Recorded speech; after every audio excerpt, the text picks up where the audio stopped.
আছে, আপনি এদিকে তাকান না এদিকে।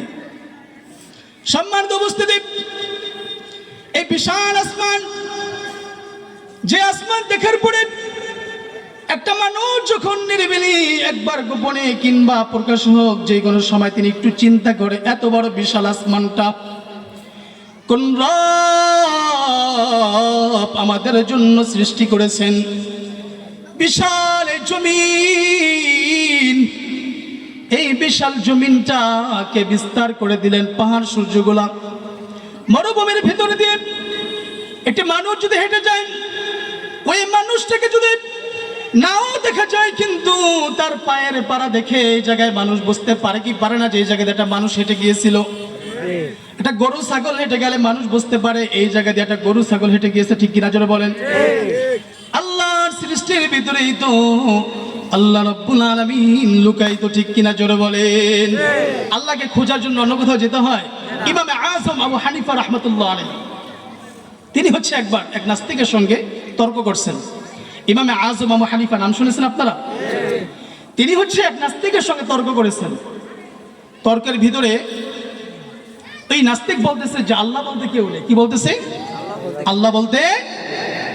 আপনারা কি ক্লান্ত হয়ে গেছেন? তিনি বলতেছে আল্লাহ বলতে কেউ নেই।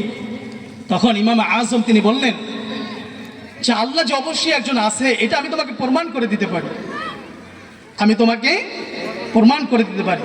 ঠিক আছে, একটা তারিখ দেওয়া হলো, অমুক সময় অমুক জায়গায় আপনি আসবেন, এখানে বাহাস হবে, আল্লাহ যে একজন আছে এটা আপনি প্রমাণ করে দেবেন।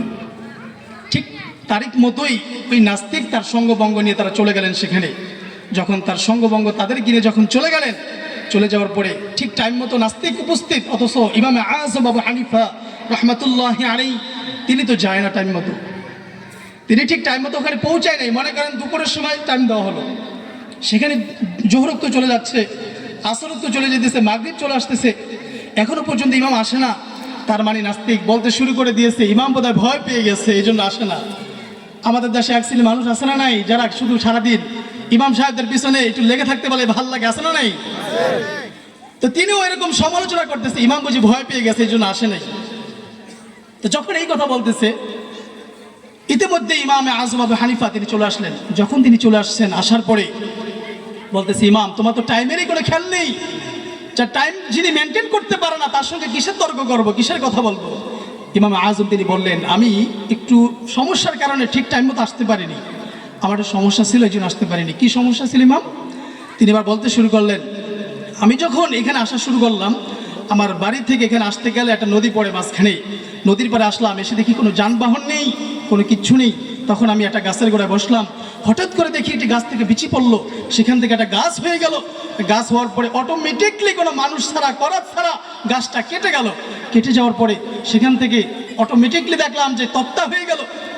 তক্তা হয়ে যাওয়ার পরে নদীতে পড়লো, নদীতে পড়ার পরে নৌকা হয়ে গেল। নৌকা হলে পরে আমি মাঝি ছাড়া আমাকে এমনিতেই এপার থেকে ওপারে নিয়ে আসলো আমাকে। যখন ইমাম এই কথাটা বললেন, এই নাস্তিক বলতেছে দেখো তোমাদের ইমাম মনে করেছিলাম তিনি বোধহয় ভালো মানুষ, মানে জ্ঞানীগুণী মানুষ, তার মাথার নাট বল্টু যা আসলো তাও বোধহয় ছিঁড়ে গেছে।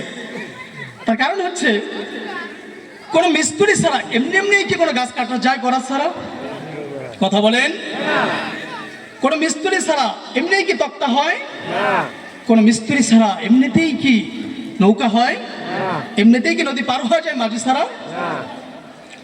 আমার মুসলমান ভাইরা, ইমামে আযম আবু হানিফা রাহমাতুল্লাহি আলাইহি তিনি এবার ডাক দিয়ে বললেন ও নাস্তিক, আমি পাগল হই নাই, পাগল তো আপনি হয়ে গিয়েছেন।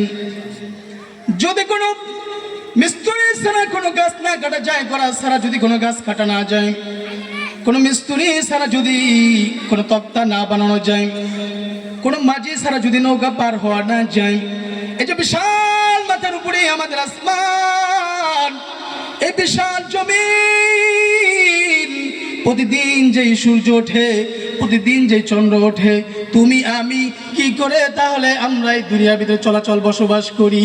ঠিক কিনা জোরে বলেন। ওই নাস্তিককে বলতেছে নাস্তিক, এই যে মাথার উপরে আসমান দেখা যায়, মাথার এই আসমানটা খুঁটি বিহীন কিভাবে রইল? আমি আপনাদের কাছেও জানতে চাই, শিবশানের বাসী, আপনাদের কাছে জানতে চাই, এই যে মাথার উপরে যে আসমান দেখা যায়, ওই আসমানের ভিতরে কি কোনো পিলার আছে নাকি?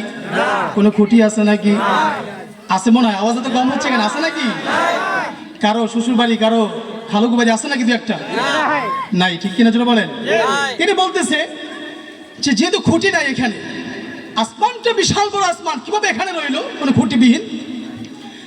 ওই খুঁটিহীন নীল আকাশ ভুবন মাঝে তুমি কুদরতি ইশারায় রেখেছো এই শ্যামল পৃথিবী